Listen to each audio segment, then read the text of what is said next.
The love that you are feeling right now, that's gonna go away. Are you wondering whether you should get married or not? I used to have those same questions a year ago. And I can definitely say I'm one of the happiest person in the world. Of course, marriage is real. It's not just a fantasy. And there's a lot of work that goes into marriage before and after. A lot of people seem to think the end goal of dating is marriage. And yes, it is, but it's also not the end of your life. Marriage is just the beginning, but it's also really important to get into marriage knowing what you have. Basically, it's like a game. Let's say the game is marriage. Before you start the game, you want to have the most boost items, best weapon, the best companion, you know. Going into marriage is not just a solo play about who your teammates are. And you don't want to go into the game not knowing the instructions. All of these are so different for each person, but it's important to know that you are prepared for marriage. And if you're curious to know whether you're actually prepared, stay and listen. Do you have a partner but still don't know if he is the right one to get married? Is there a situation that's making you be hesitant to get married? Let me tell you some points about marriage that I experienced and help you to decide. I got married this year with a boyfriend that I was dating for 2.5 years. The reason being, marriage isn't really all about two people liking each other and getting married. I think it's more about union of both families, thoughts and your future goals together, personality. It's not just easy. You like someone and you just want to be with that person for the rest of your life. I'm still in the first year of being married, but I often hear other older couples saying, the love that you are feeling right now, that's gonna go away. That's gonna go away. It's more about the faith. It's more about the willingness to keep this marriage together. As long as you are ready to jump into the relationship to make it last, you're prepared. Money doesn't really matter much longer. Physical characteristics, his looks, his height, someone won't be able to change that.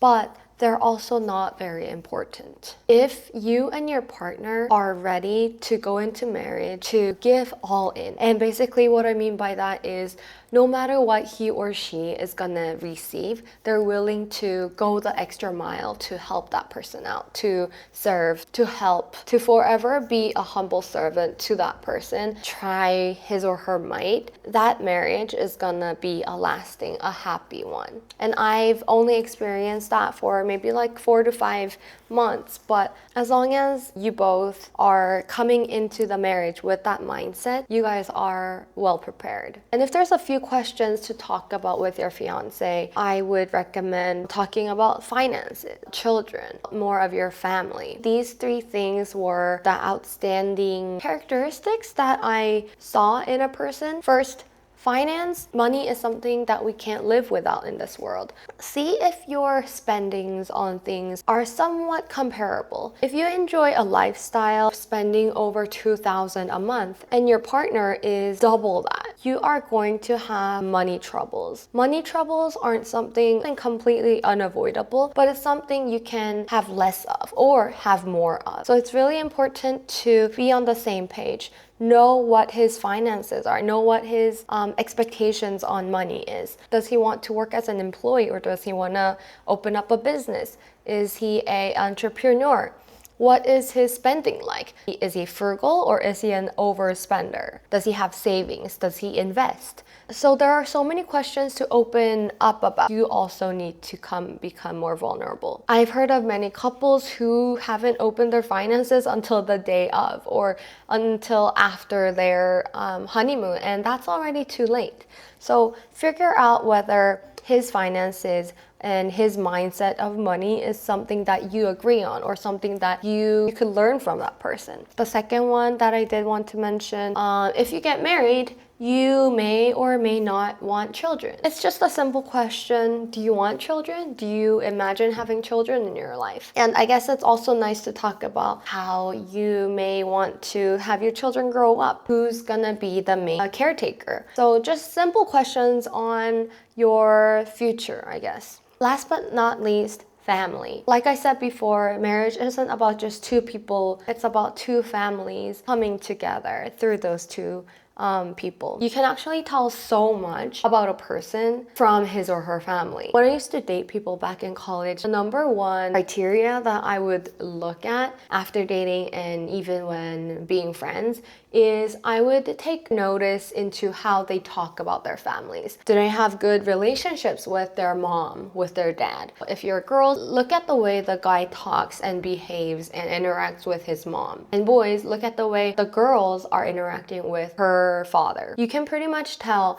that's gonna be the interaction, that's gonna be the relationships that you are gonna have in your future marriage. Everyone grows up inside family unit, and the relationship with the father, the mother is gonna be the closest relationship they will have with the opposite sex until marriage. So it's basically plausible to say that that's how you and your partner's relationship will go towards. And imagine how it would be to be a family member of that family. Both sides have to imagine, oh, will I be compatible with that family? Do I like how that family's gatherings go? Do I like how they show love? Do I like how they interact with me or with my partner? And family's values and the way parents upbring the child is so important because that's ultimately how you will see your partner upbring your children if you're gonna have any. Family values and family traits are the most valuable insights into how your future marriage will look like.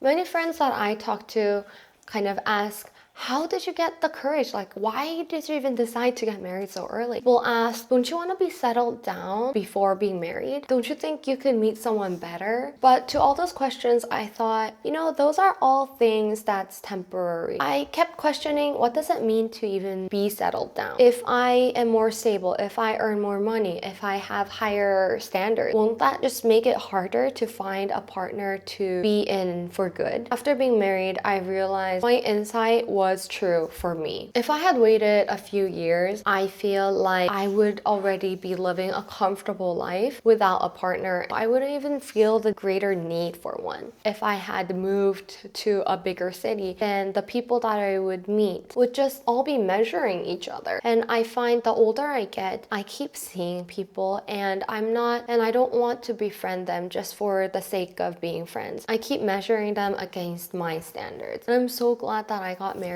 before my standards ever got so much more clear and distinct, because envy and jealousy are things that will never help in my life. I'm someone that's so prone to envy and jealousy. So